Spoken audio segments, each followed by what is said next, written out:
Good evening, my deep divers and alien ocean survivors. My name is Primacon and I'm here to yap about Subnautica some more. In our last yap session, if you recall, we talked about Subnautica 2 and the new and improved features it's bringing to the series. Honestly, it was a lot of fun to talk about, and you guys left some amazing, wonderful comments down on that video, talking about things that you want to see in the game, things you feel that Subnautica 1 lacked and should improve upon, and that gave me an idea to make this video, where in this one, rather than talking about the new things coming to Subnautica 2, we're gonna talk about things that were already in Subnautica 1, but in my opinion, were a bit lacking, and they can improve upon it severely. Stuff that they probably should have improved upon all the way back in Below Zero, and maybe I wouldn't have hated it more than I do my own dad. Fuck Below Zero! And if you like Below Zero, just know that this is my own opinion, which means it's perfectly objective and a personal attack on you and your whole family. Subscribe for more. I'm going to open with something very, very controversial, which is what we do on this channel. The controversial point being, Subnautica was too easy. Now, before you take your pitchforks and stab me in the back, what do I mean by this? Well, if you have 1 ounce of sense in your noggin, Subnautica, all things considered, is a pretty easy game when it comes to the video game challenge. The difficulty more so comes from getting the balls to actually go deep and explore the ocean, go to the lava zone and do what you need to do. But putting your personal fears aside, the game is pretty easy, and I noticed that when I watched big shot YouTubers play the game. You know, Jacksepticeye, Markiplier, 8-Bit Ryan, all these guys, I realized rarely ever died in the game. I think Jack died once because he confused the icon for his submarine, his Seamoth, with the icon of his base, Henry,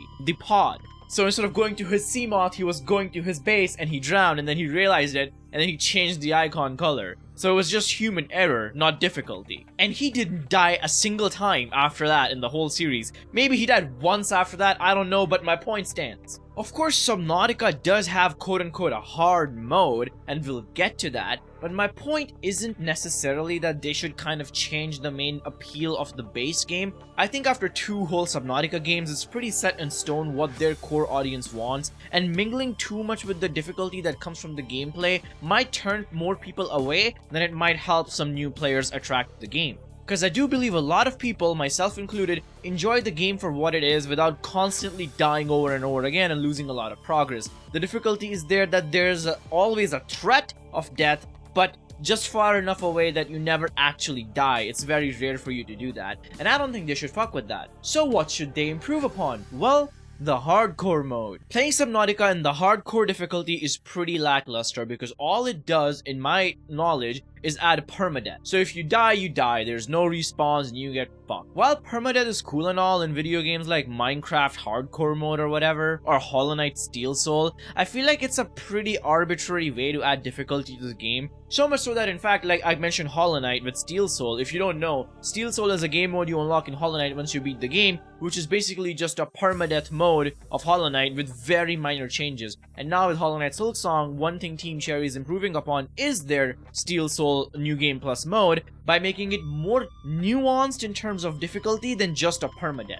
And Subnautica has a very good inspiration to take from. There is a mod for Subnautica called Death Run, and that mod ups the difficulty for returning players so that there's a reason and more appeal to replay the game with some crazy high difficulty. I'm talking about things like nitrogen buildup in your body. If you ascend too fast, you will die. Or the surface air not being breathable without deploying air pumps. I could go on. That mod adds some crazy challenging stuff. Now, I'm not saying Subnautica 2 needs to go that extreme with it, but all I'm saying is it can take inspiration from Death Run mod to implement some other ways of difficulty than just a permadeath mode. And this point leads me to my second point very beautifully, which is a lot of upgrades in Subnautica are fucking useless if you think about it. The best example I can give you is the suit upgrades. There's many kinds of suits in Subnautica, but you rarely find yourself going out of your way to get them. Again, I don't want to harpoon back too much on Let's Plays, but I've seen a lot of Subnautica Let's Plays, and I've played the game myself too a lot of times now.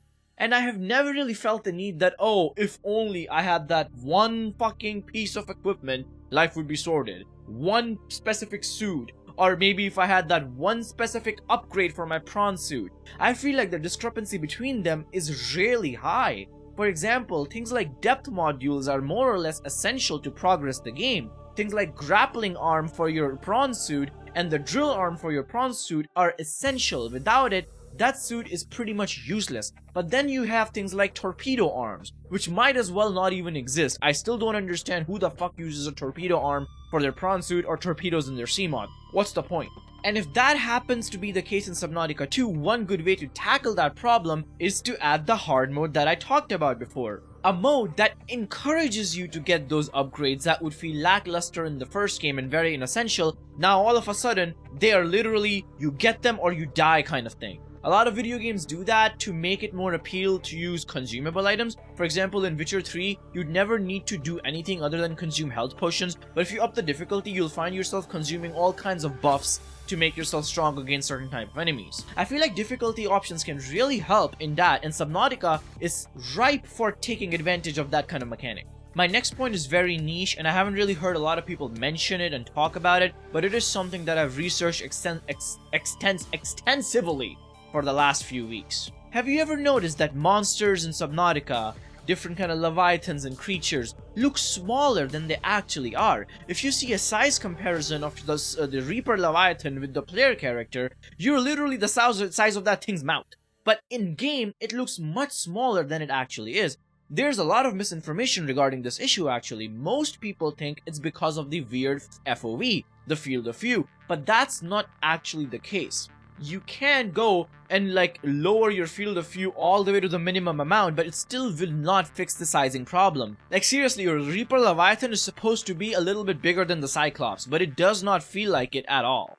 And things like the dragon in the lava zone are gigantic, but you really don't get that, sense of scale, which is weird because usually that's the whole point of first-person perspective, is to give you that sense of size and scale in video games. The reason it doesn't work for Subnautica is because the player's camera, the camera that is on your head, is 3 times bigger than the size of your head. That gives it the effect that everything else looks 3 times smaller than it's supposed to be. That is why the camera in Subnautica has always felt funky. I don't know why they have done that. Is there a technical reason behind it? Is there a development gameplay reason behind it? Because if it was just a development limitation, that is something they can definitely think about fixing in Subnautica 2. A proper perspective and proper scaling and sizing for a game like Subnautica is essential in my opinion. To see the Leviathans the way they're supposed to be, humongously bigger than you are. Maybe it's a problem of keeping track with the Leviathans, like maybe it's difficult to keep track if everything is true to scale, but if that is the case, maybe they can give us an option to toggle it on and off. Subnautica already has a lot of options like that, like a lot of filters you can put on, which make the game more vibrant or black and white, so might as well give one other option to actually have, call it the true FOV or something, where things look according to scale, but it might be a little bit harder to keep track of. Lastly, I want to talk about another essential thing Subnautica can improve upon. This kind of goes back to the difficulty point, but in a different way. Now I'm not talking about things like upgrades, but more so things like survival.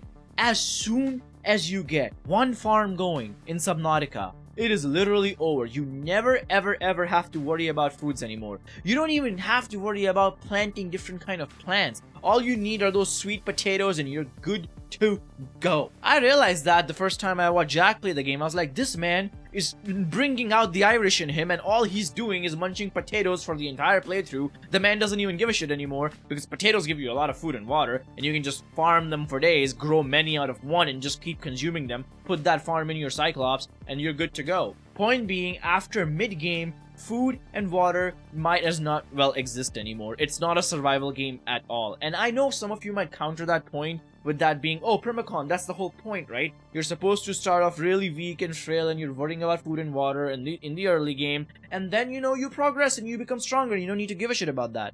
And while I agree with that sentiment, I just think it should be a little bit more difficult to make your food so automated and mindless, It is a survival game at the end of the day. It is a survival game.